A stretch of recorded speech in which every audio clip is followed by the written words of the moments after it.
OVC Football Media Days. Mr. Jim Jackson, longtime veteran football official, now the coordinator and leader of officials, head of the officials in the Ohio Valley Conference. First of all, let's talk a little bit about your experience. I know you mentioned Southern Conference, and you've been around a long time officiating football games, right? I've started officiating football in 1975, which makes me very old. I was in the Southern Conference, got there in 92 and worked through 2000. And then in 2001, I got picked up by the Sun Belt when they started playing Division I-A football, now FBS, and worked there for 6 years. This job came open, and it was something that I wanted to pursue, so I probably left a little bit earlier than a normal retirement so that I could take this job and still give back to college football. I'm having a great time. Well, now, from an officiating standpoint, this is a plum job, is it not, to have a job like this with the league? There are 20 Division I coordinators in the country, so yes, an absolute plum job, and I'm thrilled to be here. All right, some changes in college football are coming this year, going to put officials, I guess, on the spot. I don't know if I should put it that way, but it leaves, I guess, a lot open for them as far as making a call now and what has been termed targeting. If you will explain that and the changes coming. That's correct. Now, we're always on the spot, but Well, we're used to that. Now, especially at this level, the rule about targeting has not changed. There's two ways to commit a targeting foul. One is to strike a blow with the crown of your helmet, which puts yourself at risk. Eric LeGrand did that, and he ended up paralyzed. The other way to commit targeting is to hit a defenseless player in the head-neck area with anything. So we don't want to use that term helmet to helmet, because elbow to helmet, fist to helmet, shoulder to helmet against a defenseless player is targeting. Those two things have not changed from last year. What has changed is that the penalty now includes ejection. So that when we call targeting in 2013 and use this signal, then that player is going to leave the game. If it happens in the first half, that player will be ejected for the rest of that game. If it happens in the second half, he'll be out for the rest of that game plus the first half of the next one. When you say the officials are on the spot, that is very true. And I'm going to tell you this, that the Rules Committee and College Football Board of Managers, which are the commissioners of all Division I leagues, are serious about this. Concussions are a serious issue.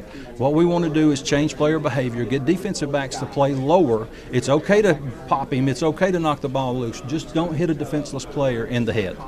All right, the second one is blocking below the waist. There's some changes with that as well? A few. Tweaking that. Quite frankly, I wish we would just make blocking below the waist illegal in college the same way it is in high school. It'd be a whole lot easier for the striped shirts, wouldn't it? Well, it's easier to teach and coach, and it's easier to understand for the kids as to what they can do and what they can't do. If you can't block below the waist in our league, at our level, you can block below the waist in some instances. So they've got to know what those instances are, and so do we. Now, it's been tweaked a little bit, and quite frankly, the average fan won't know the difference. Just know that what we've got in 2013 will be a little bit easier to teach and coach, and also a little bit easier to officiate. And also unsportsmanlike conduct penalties, some tweaking of that as well? Exactly. Everybody's seen this, and you know what I'm talking about. At the end of the play, away from the tackle, we've got two players, usually a defensive back and a wide receiver, doing what we call chicken fighting, doing things that don't have anything to do with the football game, all that little jawing around and slapping the face and that sort of thing. Because that involved contact prior to 2013, that was always a personal foul. In 2013, those kind of plays, now I'm not talking about a late hit out of bounds, a football play, even though ill-advised. I'm talking about this chicken fighting stuff that has nothing to do with football.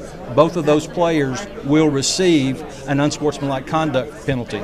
So even though it involves contact, it is unsportsmanlike conduct, and as with any other unsportsmanlike conduct foul, two of those and that player is ejected. Sort of like getting two technical fouls in a basketball game, right? That's exactly the same thing. And again, we would try to change player behavior. In the past, we would probably just talk to those two players, because if we throw a flag, it's just going to offset. It just takes away time. This year, I have told our officials, if we have that, even though they're going to offset, go ahead and throw your flag, send the message that if you do that again, then you'll be sitting over there with Coach, and he's not going to be happy. Well, you and I both know with these changes that your phone's probably going to ring at least early in the season, maybe more than normal. I fully expect that, and that's okay. Overall, with the officials in the league, how many guys total officials do you have in the OVC that are working? I've got 5 crews, so that's 35 that work all of the conference games. In addition, I've got 26 supplemental guys who also work Division III, Division II, some NAI, and they're trying to work their way up. So they're on our supplemental staff. We blend them when our schools play Division II or NAI schools so that we can get those young guys used to Division I athletes, used to the atmosphere of OVC venues, so that we can blend them in and get them some experience. So we've got 61 total guys, and the schedule's all done. We're ready to go. And you're at a game every Saturday, aren't you? I will go just about every Saturday. Sometimes I may go Thursday night and then stay home on Saturday, because with the OVC Digital Network, I can stream those games to my computer, and I can watch 3 games at one time and anticipate those phone calls. Did you ever think you'd be able to do that, where you could see 3 games at a time? Isn't that amazing? When I used to officiate, the first couple of years, I never saw myself in high school. That was 16 millimeter black and white film. Never saw that happen. But as we started getting a little bit more sophisticated, those VHS tapes that we sent FedEx to each other came pretty. That helped a lot. Right. But now that we've got this sort of thing, I'm able to download all of our film from Game Tape Exchange that the coaches use to exchange film. So I've got every film by noon on Sunday. So yeah, this technology is just simply amazing. Appreciate your time, and good luck to you and your guys here in this 2013 season. Mike, great to visit with you. Thanks.